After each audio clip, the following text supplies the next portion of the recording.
Chers amis et camarades, merci beaucoup de m'avoir invité. Et je voudrais tout d'abord vous exprimer le plaisir d'être parmi vous. La question qui se pose actuellement en Grèce, c'est la suivante. Est-ce que Syriza, qui s'est présenté comme l'espoir de la gauche, conséquemment l'espoir de la démocratie et de l'Europe, va devenir la désillusion la plus amère pour les Grecs et pour nos camarades européens? Un peu d'histoire. Syriza était un tout petit parti issu des scissions successives du mouvement communiste grec, un parti héritier du courant eurocommuniste et qui risque de disparaître sous la pression de l'Europe. Ces partis, depuis des décennies, était la force politique qui se battait pour les droits fondamentaux, pour la démocratie nationale et européenne, et restait toujours à la marge de la vie politique hellénique. Qu'est-ce qui l'a fait monter sur la scène, sur les devants de la vie politique les dernières années? C'était sa persistance aux valeurs démocratiques républicaines, sa persistance à la lutte pour la protection des droits fondamentaux, à savoir politiques et sociaux, sa volonté et son volontarisme de mener une lutte pour la solidarité sociale, solidarité entre les Grecs, les chômeurs, les jeunes qui partaient, qui étaient obligés de partir car il n'y avait pratiquement aucune possibilité de travailler, développer un projet dans leur pays natal. Solidarité pour les immigrés qui viennent sur le territoire hellénique, le premier territoire européen à rencontrer en venant de l'Est. Donc, pendant les années de la crise, Syriza a mené ses combats et il a donné de l'espoir au peuple grec, qui l'a soutenu et qui l'a fait, qui lui a donné la première place aux élections de janvier. Syriza avait proposé un programme politique modeste aux Grecs. C'était le dénommé programme de Thessalonique établi septembre passé, qui visait tout d'abord à rétablir certains droits élémentaires. Les conseils d'État helléniques avaient jugé que l'ouverture des magasins le dimanche est contraire à la Constitution nationale et aux droits européens. Donc Syriza avait promis, par exemple, qu'il allait rétablir la loi défendant l'ouverture des magasins pendant les dimanches. Il avait promis de protéger les salaires et les retraites les plus bas et les plus basses. En deux mots, il avait promis de faire rentrer la Grèce dans l'édifice juridique européen. Car pendant les 5 dernières années, mon pays, par les politiques menées, était sorti de l'édifice juridique et institutionnel européen. Il y avait des réglementations, il y avait des politiques qui visaient à faire privatiser tout bien, même les biens qui appartenaient au domaine public, qui avaient détruit les acquis sociaux et les acquis de l'état de droit. Donc c'était ça le programme de Syriza. Et qu'est-ce qu'il a raconté? Il a raconté tout d'abord une volonté ferme et claire de certaines forces politiques européennes de ne pas permettre à un gouvernement de gauche de survivre. Car un gouvernement de gauche est un gouvernement dangereux. Pourquoi? Pourquoi? Parce que même ces différences qui semblent, comment le dire, naturelles pour tout Européen, posent un problème à ceux qui prônent qu'il n'y a pas d'alternative politique. La montée des Syriza au gouvernement faisait la preuve que le peuple peut choisir un programme politique qui se différencie même un tout petit peu des dictats des technocrates de Bruxelles.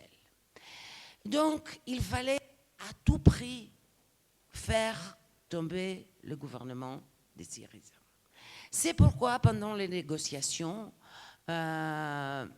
malgré les erreurs, et je ne veux pas idéaliser le gouvernement grec, il a fait des erreurs, il y a eu des choses qu'il fallait faire autrement, mais l'essentiel à comprendre, à mon avis, c'est que pendant les négociations, Bruxelles, le FMI, les gouvernements européens, même les gouvernements français, demandaient toujours plus. On arrivait à un accord et puis il fallait faire davantage et davantage. Supprimer les points essentiels du programme Syriza. Et par contre, ce n'était pas uniquement les Européens, il y avait aussi les forces politiques traditionnelles du pays qui, de concert avec les responsables européens, essayaient d'exercer cette pression sur le gouvernement et le peuple grec. Il faut aussi comprendre que la Grèce était, depuis la fondation de l'État néo-hellénique, un pays pauvre, un pays en permanente dépendance économique qui minait la possibilité de mener une politique nationale même avant la crise économique. Mais la crise économique avait vraiment rétréci les choix des gouvernants grecs.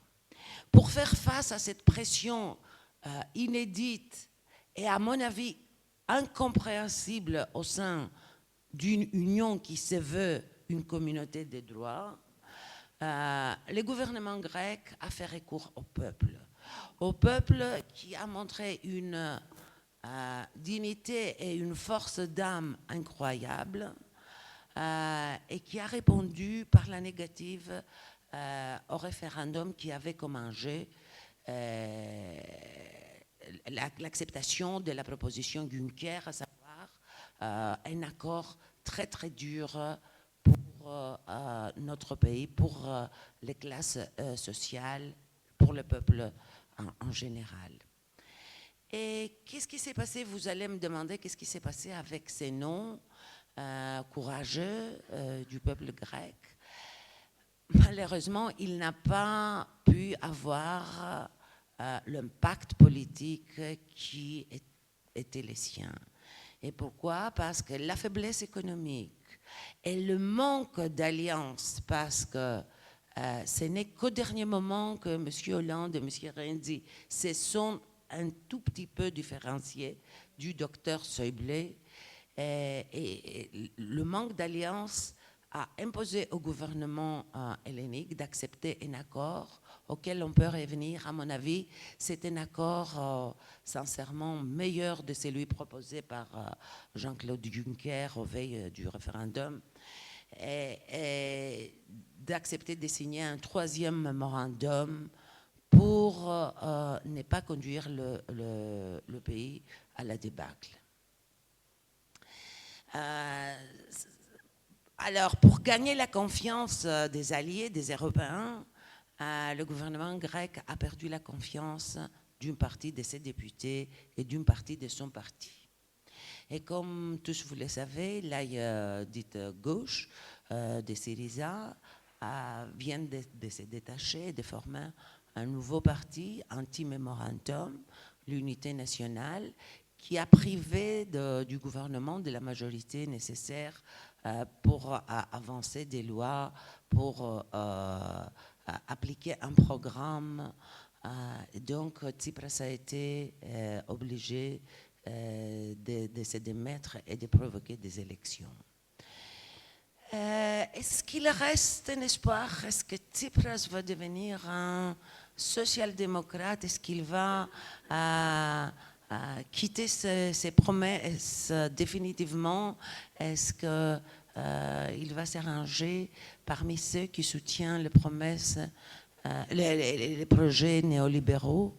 Je ne le pense pas. Je ne le pense pas parce que tout d'abord, il y a la grande majorité du parti qui reste et qui se réunit samedi et dimanche à Athènes pour revoir le programme et redonner de la vie et de l'espoir au projet politique de Syriza.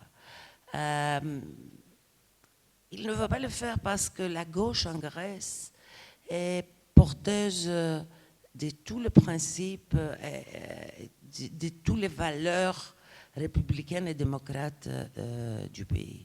C'est la gauche actuellement représentée par Syriza qui a mené les combats contre l'occupation nazie. C'est la gauche qui a mené les combats pour renverser la junte des colonels. C'est la gauche qui mène depuis 45 ans au sein du parlementarisme démocratique libéral qui fonctionne en Grèce pour la substantialisation de la démocratie. C'est la gauche qui est solidaire des classes sociales démunies et marginalisées par la crise économique. C'est la gauche qui soutient les pauvres structures de solidarité pour les vagues de gens qui arrivent sur nos îles, persécutés dans leur pays, effrayés par les guerres et le terrorisme qui ne le permettent pas de survivre sur leur terre natale. Donc Syriza est porteur de ces valeurs et j'espère, je vais lutter pour qu'il reste une force rénovatrice et radicale, pour qu'il mène un projet protecteur pour la société grecque et rénovateur pour l'Europe.